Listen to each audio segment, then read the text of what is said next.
The fabric of reality itself ripples and bends as a metal craft unlike any other breaches Earth's atmosphere from the ground in less than a second. A nearly imperceptible thrust from engines beyond any known technology leaves an explosive fallout of dust and debris in its wake. All satellites and shuttles currently in orbit are surpassed by the emergence of the craft, which takes its place out beyond the stratosphere. Though no injuries or deaths are reported, the suddenness of this anomaly's appearance has left many powerful groups of interest scrambling to measure the extent of its capabilities. The SCP Foundation is at the forefront of this search for answers, dubbing both the craft and its impossible feat of faster-than-light speed as SCP-5392. Chief among the goals of the Foundation is maintaining normalcy in the known universe, and the apparent discovery of FTL is anything but normal.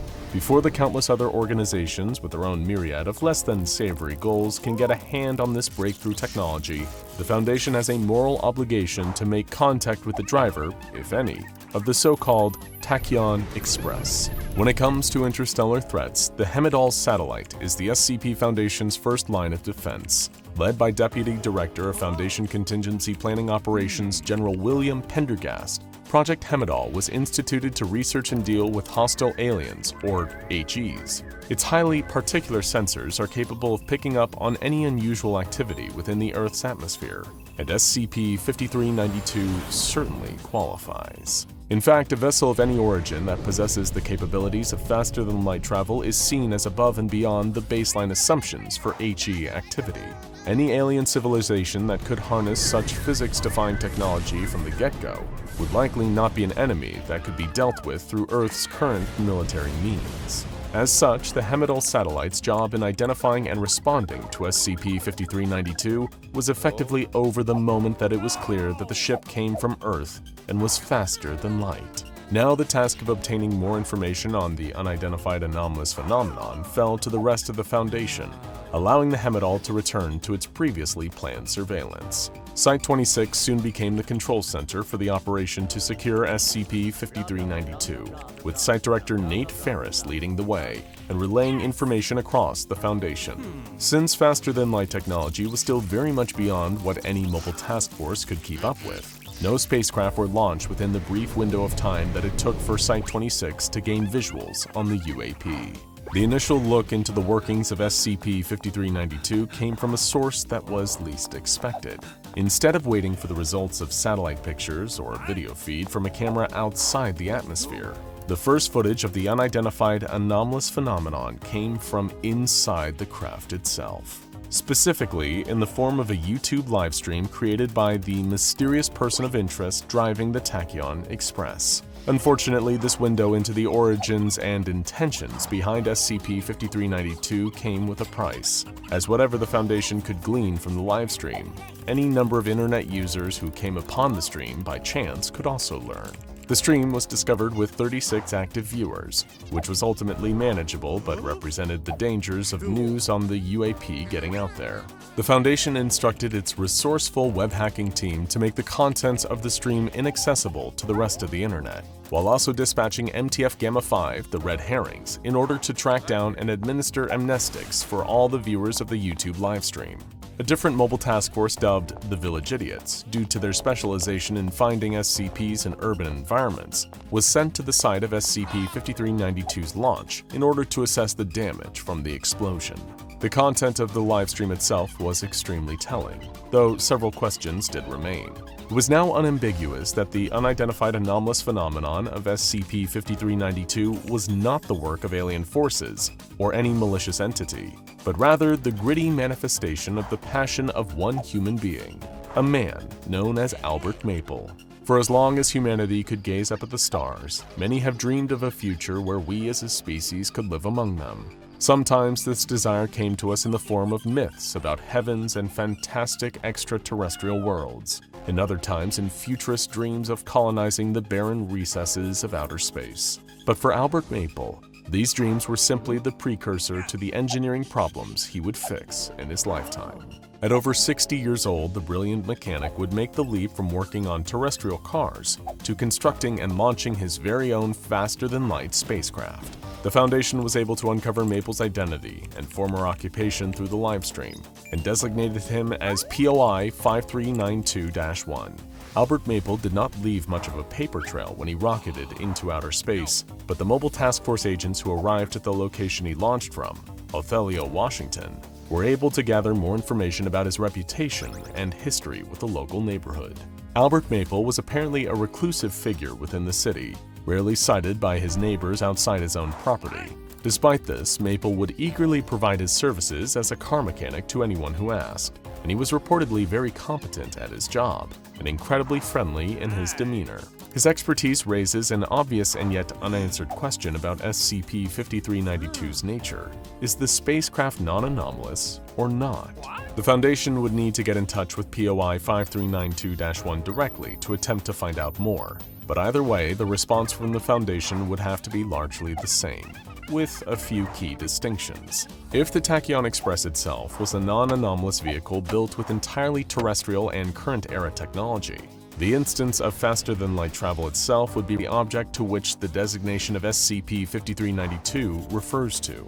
On the other hand, if the Tachyon Express is inherently anomalous, and some function of its design allows it to function under FTL conditions consistently and without the interference of any other phenomenon, the spacecraft will be the object of SCP-5392. In either case, the Foundation will endeavor to contain both the Tachyon Express itself and POI 5392-1 as needed, and assign a formal object class that is appropriate to its containment difficulty. From the contents of Albert Maple's ongoing YouTube livestream, which were still able to be watched by select personnel within the Foundation, a number of interesting angles to approach a conversation with the man were noted. The Foundation made sure to embed a multitude of fake accounts in the stream chat, so as not to alert POI 5392 to any potential drop in viewership or the stream going private. While the personnel behind these chat accounts would provide a reasonable facsimile of a standard YouTube audience, asking questions through it would be met with mixed results. Maple didn't seem key to discuss the actual mechanics of his ship, instead rambling about the various faster-than-light technologies of classic sci-fi television, like Star Trek and Doctor Who.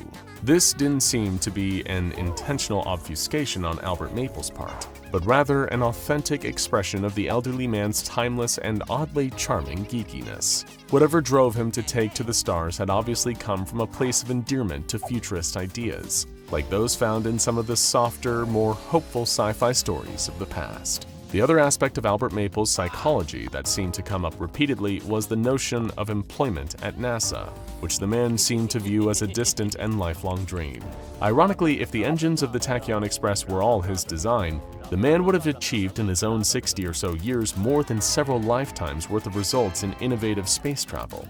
But in any case, his desire to speak with and be recognized by NASA was an angle that the Foundation could use to get in Maple's good graces. Site Director Nate Ferris tapped the Site-26 communications analyst, a former police hostage negotiator named Santiago Macaulay, to pose as an agent of NASA and establish a voice call with POI 5392-1. This conversation would be the first between anyone on Earth and Maple since his launch, and was being treated as of paramount importance to the Foundation's future ability to contain this apparent break in the laws of reality. The Global Occult Coalition was already on the verge of muscling in on the situation, held back only loosely by what is referred to as the Dibs Clause in the Tau Treaty. The Dibs Clause states that the SCP Foundation calls dibs on any anomaly that it discovers first, leaving the rest of the groups of interest out there to wait their turn. But the GOC was never known for playing nice, and their go-to solution would have been transparently to shoot the Tachyon Express out of the sky, causing the inevitable death of Albert Maple. It was a callous and hasty plan of attack, but well within the Global Occult Coalition's reputation for zero-sum eradication of anomalies. Still, the Foundation relied on the GOC to placate the world governments while negotiations took place with POI 5392-1.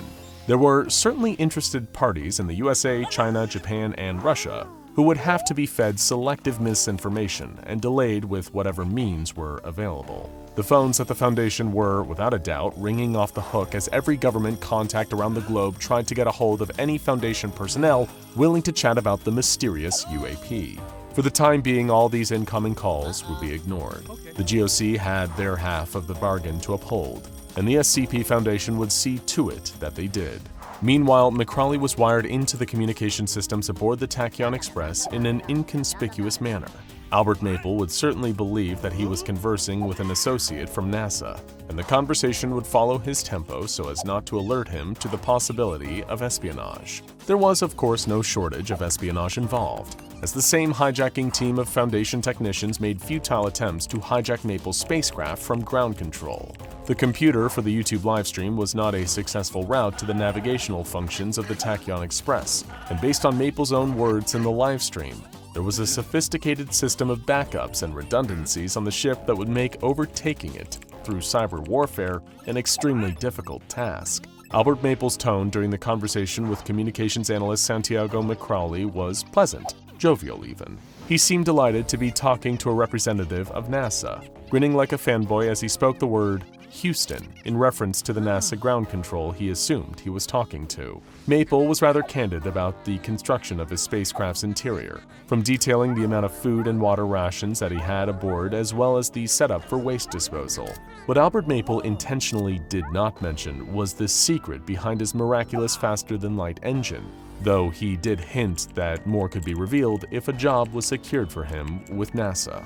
The SCP Foundation couldn't make any false promises in this regard, though Macaulay did his best to coax Maple into revealing more information.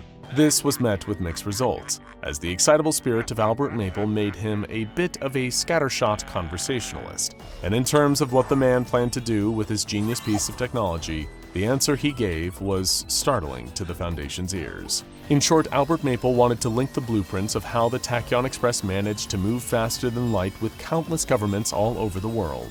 Putting aside the bad outcomes of other groups of interest seizing the technology before the Foundation could, the total public release of SCP-5392 would make for a Herculean containment procedure. A global jump to light speed would literally accelerate arms and development to science fiction levels within weeks, if not days. Macaulay did his best to convince POI 5392-1 that his idea of sharing the Tachyon Express's secret would be a disastrous idea, but the man could not be dissuaded from his utopian vision. It seemed that more than the technology depicted in futuristic pieces of media such as Star Trek, Albert Maple was a true believer in the ideals that fictional organizations like Starfleet represented. He was adamant in saying that his faster-than-light blueprints would be the glue that would hold the entire human race together after so many thousands of years of infighting. His goal was a noble and altruistic one, but within the purview of the SCP Foundation's decades of experience with anomalies of all kinds, Albert Maple's ambition was seen as not only naive, but very dangerous. The communication was discontinued by POI 5392-1 soon after Macaulay asserted that giving FTL to the governments of Earth would result in lightspeed bombs. It was a disheartening development, as now the prospect of catching up to SCP-5392 would be the only way forward. Reason, or at least the Foundation's version of it, clearly eluded Maple, but so would his Tachyon Express as long as it could still travel with greater velocity than any other vessel in the known universe. As Site-26 contemplated its next move, the GOC reached out to make its tetchiness about the whole SCP-5392 situation readily known. It was like their finger was on a big red button that simply read, "Destroy it," though again, this was typical. What wasn't typical was the almost uncharacteristic display of restraint on the GOC's part in their inquiry towards the Foundation. While their method of a simple execution was still suggested as a pragmatic alternative, a representative of the GOC, Victor Eckelberg, asked via email whether or not the SCP Foundation would spare any anomalous assets to retrieve the craft. Though no terrestrial and non-anomalous ship could hope to outpace SCP-5392, the use of anomalies could theoretically approach the problem in a non-linear way. After all, there were countless space-altering SCPs, and others that could directly incapacitate or persuade Albert Maple. It was a call to fight fire with fire, so to speak. This suggestion was quickly shut down by the Foundation's head of public outreach, Catherine Long, who informed Eckelberg in her reply of the notorious unreliability of most anomalies in the Foundation's jurisdiction. Many of the more powerful ones that could apply to the situation were uncooperative, and an attempt to send them on a retrieval mission to space could result in a major containment breach. Having to retrieve additional anomalies, especially ones that would have otherwise been reasonably well contained, was an outcome that had to be avoided. Thus, all other anomalous means of pursuit into the Tachyon Express were taken off the table. While tensions still brewed between the GOC and the SCP Foundation, it was clear, at least for now, that the Tau Treaty and its all-important Dibs Clause would be honored in this case. The same could not be said of whatever groups of interest or government body got involved next in the ongoing mission to apprehend SCP-5392. The events that would follow were still very much in flux, and no doubt would contain many power plays and close calls. For now, Albert Maple and his Tachyon Express sailed through the starlight, hurtling towards an increasingly uncertain but hopefully beautiful and positive future. Now go check out SCP-1548, The Star, the Hateful, and NASA Lies SCP-2001 Space Oddity for more.